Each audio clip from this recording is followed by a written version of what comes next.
If you have said to yourself, I should write that, or if someone has said to you, you should write that, then I'm talking to you because you need to write.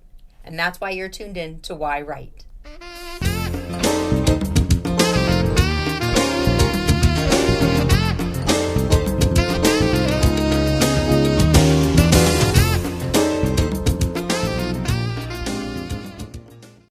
Hi, welcome to yWrite. I'm your host, Angela Grout.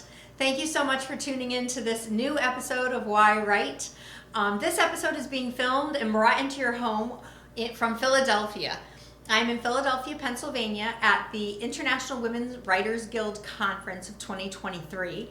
And there are a lot of talented and incredibly magical people here that are writers and teachers and instructors and facilitators and bloggers. And there's so much energy here that I want to be able to bring that to you to help you do your writing too. So today I would like to introduce Rebecca LaMar, and let me tell you a little bit about Rebecca. She is she holds 2 doctorate degrees in education. So first of all, kudos for that, because we know how difficult it is to get, or how much work goes into getting a doctorate. She is a storyteller of native storytelling, both in Spanish and in English. She also is a facilitator. She helps to do early childhood education, especially setting up teacher prep. She has publication space for Black and colored people on her Freedom Bloggers collection. And you know, we've had a lot that we've talked about, so I really want to get to our chat so you can hear a lot of this, because there's so many questions that I still have. But first I want to say we're at the Chestnut Hill College here in Philadelphia, and she's an alumni. So, you know, here we're doing our interview at her alma mater, which is really nice. So thank you to Chestnut Hill College for having us and for educating Rebecca LaMar, who's going to educate all of us today.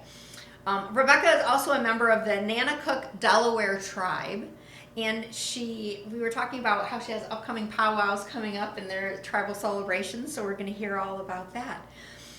So let's just start talking, because you know, I have so many questions and I'm so curious. So Rebecca, thank you so much for coming in. Absolutely. Thanks for having me. Thank you. So, you know, our audience knows that you hold 2 doctorates in education. You help teachers prepare for early childhood education and how they're going to actually, you know, approach children in the ways that their, you know, teaching styles are and things like that. You do something that's very special to allow the teachers to teach history in new way, you know, using native storytelling. Can you tell us a little bit about what native storytelling is? Sure, absolutely. Thank you again so much, Angela, for having me. I just want to put a little caveat to part of my introduction, just in case some of my instructors are listening. I do not hold 2 doctorate degrees. I wish that I did. A lot of hard work, blood, sweat, and tears, so I want to bring honor to that. I have several degrees. I have a doctoral degree in educational leadership. And I will say that it's because of my experiences on this campus that really brought in my ideas about how I could feed into education beyond a classroom teacher, because that role is an amazing role, but very exhausting and very taxing and very, very sometimes even traumatic to the body. And so that's where this storytelling can really help. You know, when I first ventured into the idea of storytelling, I had sat on many floors, had the feet of libraries in classrooms, and I remember very vividly all of those amazing feelings of inclusion and belonging, sitting on the floor with my peers and making sure that everyone felt safe. And so what I pulled from those experiences and brought into storytelling was it brought a sense of community. And it brings, when you are in community, you can get back into your inner child, which is where a lot of your creativity comes from. I know in my writing journey, a lot of that is because I visit my inner child. And my inner child became alive. Well, our inner child is where the center of our imagination begins. Absolutely. You know, so that imagination is the beginning spark of creativity. Yes, and so storytelling as an experience for adults and children gives them an opportunity to remember their inner child, sitting in community, waiting with anticipation, who was going to turn the page, what was the next prop that the storyteller was going to bring out. And so storytelling really can be in both spaces of children as well as adults. Yeah, and verbal and yeah. verbal storytelling, dance storytelling, writing, all of that. And with your tribe that you're the Nanacook, the Indians have a wonderful way of storytelling. I mean, sometimes it's just on their body. Absolutely. We know that, using their body as a canvas. But tell us a little bit about your tribe and what's going on in that world, because it's just fascinating. Absolutely. So the Nanacook Indian tribe is out of Delaware. They are part of the larger Delaware Indians that really did some of the first treaty work in the Philadelphia area on this land, right where we are sitting having this interview. And so in that native space, storytelling is all about how you come into a space and how you hold the space. And there are specific storytellers in the tribe, and there are other storytellers that are dancers, just as you said, and they invest their time and energy and efforts learning this way to honor our ancestors through all sorts of ways. And the stories that we receive come from our ancestors or are inspired by our ancestors, so we can continue this sense of community, not just for the tribe, but for everyone around the tribe.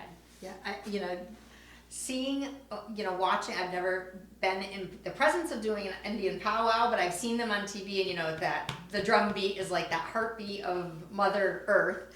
And, the dances are, I was a dance teacher for many years, and I was a dancer for many years. And for me, to see people dance, it's such a beautiful art, and it's such a way of storytelling.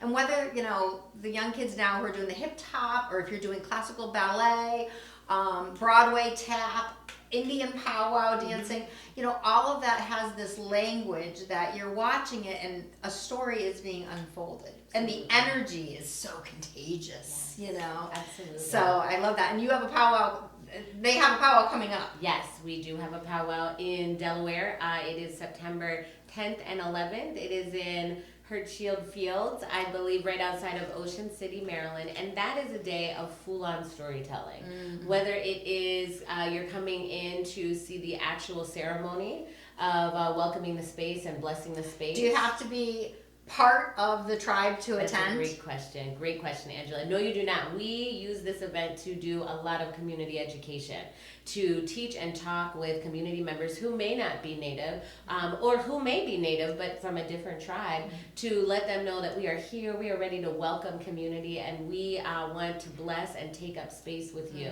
to honor all of our I wish I could come. I want to come. I hope maybe. It's not our only one, so maybe there's another time you can So the town that I am from, and the town that this Studio 954 is in Agawam, Massachusetts. Wow. Now, the history of Agawam that I'll just share that's Indian related is backwards, Agawam is Mawaga.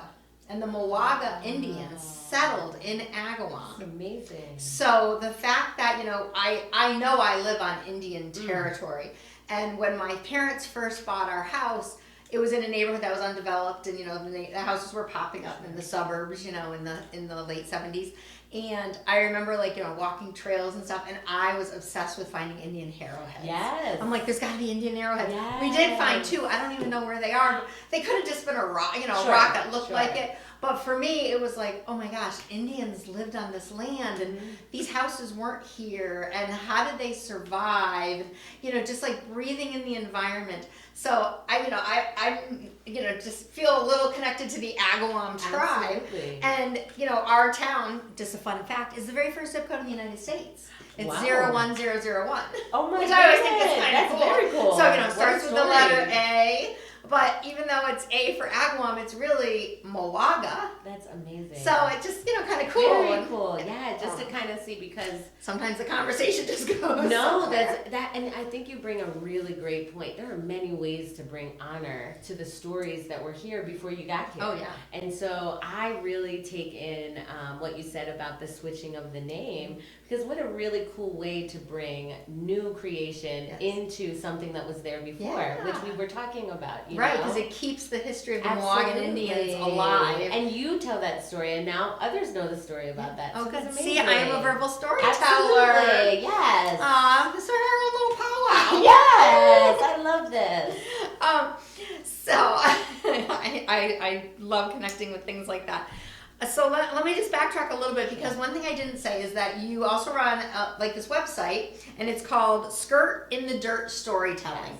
Yes. And I know that, I want my audience to know that you do something with storytelling where you bring missing narratives into history. Yes. And, with your website, Skirt in the Dirt, I mean, just speaking to women everywhere, let's put our skirt in the dirt here and, tell the missing narratives of our lives, whether personal or community or family, or, can you tell us a little bit about, how and why it's so important for you to bring the missing narratives into history? Absolutely.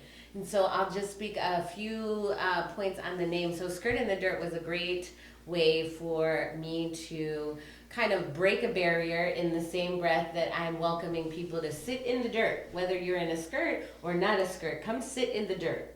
And so that was really, really important to me, because as we think about the stories that are missing from all sorts of places, it might be the stories of great news balancing the bad news that you hear on TV. It might be the missing stories of who you were before you started to write and where you are now as a writer. And so storytelling gives an opportunity for missing stories to be created or to be found. And particularly with Skirt in the Dirt storytelling, what's something that is very important to me is to lift and raise the stories of BIPOC or Black, Indigenous, people of color stories that maybe these creatives have not found the right space where they can share their truth.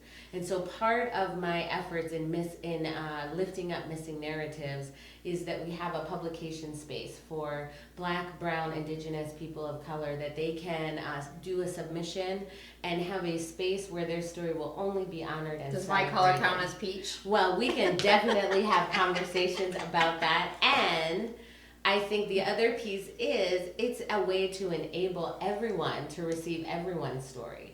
And so while this is a space that is for creatives who may not have found their space to speak their truth, there's also such a wealth of warmth and knowledge from others that really receive their stories. It's such a great experience to not just be able to tell your story, but to receive the stories of others. Yes. So that is a great space. And skirtinthedirtstorytelling.com is that website. And there's all sorts of other projects that we are interested in working with in community in helping individuals tell their story. Yeah, and I think having someone tell their story, I would rather hear as history than to hear history. Really, really good point. Because, history in the essence of like the news of what's going on, it is told in a different context. But, when you have someone like I had Debbie Garcia on one of the shows, and she does the website World Trade Widow.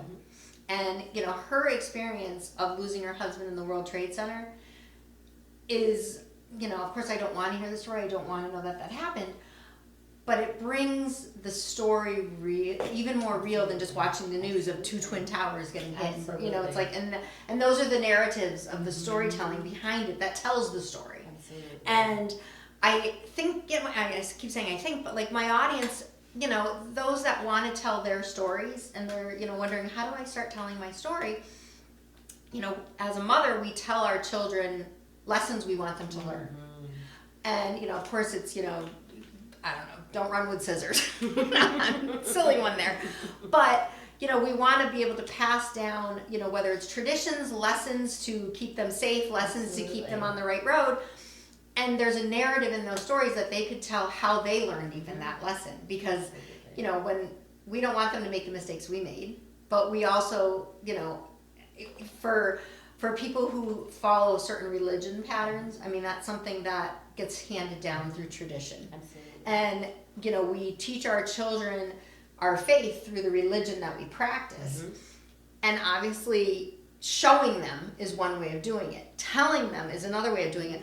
But sharing your personal narrative of how the religion that you've practiced brought you your faith can help a lot. You know, and it doesn't matter, you know, that goes across all religions. You know, children, you know, say, I don't want to go to church, you know, and they listen to the rules and regulations because we teach them at a young, early childhood of, you know, the story of Adam and Eve. But there's other stories. Absolutely. And it's about finding those narratives. Absolutely. And, Absolutely. you know, you were giving some examples earlier of, you know, how the narrative storytelling helps in the early childhood center. And can you share a little bit about that and how you train teachers to be able to use these hidden narratives to teach history? Absolutely, absolutely. So in the early childhood education space, it's a little bit different than the standard K through 12 space. While there are great regulations and, you know, high quality indicators, it's also a free space for a lot of creative energy to happen with educators. And for the most part, in terms of preparing educators, the current framework that we're working with is really about teaching through experience and teaching through play. And part of play is storytelling. And so in the early childhood education space, it's really great because kids are so much fun when you do the voices in a story, when you have props, when they get to be a part of the story. So that's a natural, organic environment for storytelling. Like, those are my favorite open mics that I get to do. But in the teacher and educator preparation work at higher education institutions like Chestnut Hill, what we bring in our workshops, what we bring in our spaces is, don't be afraid to get down and be the child that you're teaching. Think about, you know, if you're bringing Adam and Eve, which is an amazing story, if you're bringing that, wouldn't it be also really interesting to have children sit in the space of, well, if Eve was your teacher and she came into the room like that, what would be your experience? Would you giggle? Would you hand her a blanket? What would you do for Miss Eve, who is now your teacher? And children kind of take that and run with that. But adults have a tendency to do that as well, as long as they know that the space is safe for them to play. They will dive deep into their own personal stories and bring those to life. And so what we do in our workshop spaces is, we might have a PowerPoint with like 2 or 3 slides, but we do the non-traditional wraparound, let's hold this as a practice. We do application. So we might have a workshop where we'll have teachers bring a talisman from their home that helps them breathe confidence into teaching in a time when teaching is not fun. It is not fun. Because you have to come in armed not only with knowledge. Right, but what is your talisman? Absolutely, Angela. So what we'll do is we'll do that as pre-work. They'll bring it into the workshop space, and then they get to choose how they want to tell the story about that talisman. Wow, that's wonderful. I can see why that you are a facilitator for others. You have so much wisdom and experience and such a great light and energy to share with the world that can be brought to others to continue to share, you know. And I think, you know, I know that that's what our purpose is, to help others. And when you have that education or the experience that you can share in your own narrative, you know, it's important. And for people who are looking to write a story, or even if you're a professional writer, using a narrative to tell a story about your own history or about history. Pick up a rock on the ground and just tell the narrative of how you found the rock, you know, and you know, you might name the rock, and you know, you can come up with a story with things like that. There's so many avenues to take this to learn. So where can they find information about you, about your programs, you know, obviously about learning how to get their story out? Absolutely. So I have a website. My website is skirtinthedirtstorytelling.com. Again, that's skirtinthedirtstorytelling.com. And when you get to that homepage, there's all sorts of projects and options you can click on to find out what we're doing and where we'll be. And it's good for teachers and for everyone, and of course free and accessible to all. Yeah, so thank you so much. Absolutely. Thank you Thanks for for coming having on me. and telling us all about Thank you you for having and me. it's Skirt in the Dirt storytelling. I know that you guys are going to be motivated after this to really sit down and write. Thank you to Studio 954 for allowing us to have this show. And for everybody at home, wherever you may be watching this podcast of yWrite, thank you for taking the time to listen. Listen to the stories from our hearts. Listen to the stories of the educated and the experienced that can bring out your own education and experience so that you can share it with others too. So thank you so much. And this is the time in my show I give my audience a prompt. We do a writing prompt. So I want you to pick up your pen, grab a piece of paper, and the show's going to end in about a minute or two. And you're going to set your timer for maybe 10 minutes, 20 minutes, write as long as you want or as little as you want. If you want to do 2 minutes, that's fine. And, I want you to tell a story. And this is going to be your own native story, so you can write it in first person and talk about part of your own history, something that maybe somebody doesn't know. And you might just be writing it for you, but something that you've come across, and like some of the examples that we had given was, an example of your spirituality and how you came to become the person you are. If you're, a doctor, a professional, how you got that calling to get there. Something about the narrative of who you are in, just that little slice. So happy writing. Thank you again so much for tuning into yWrite, and I will see you next time.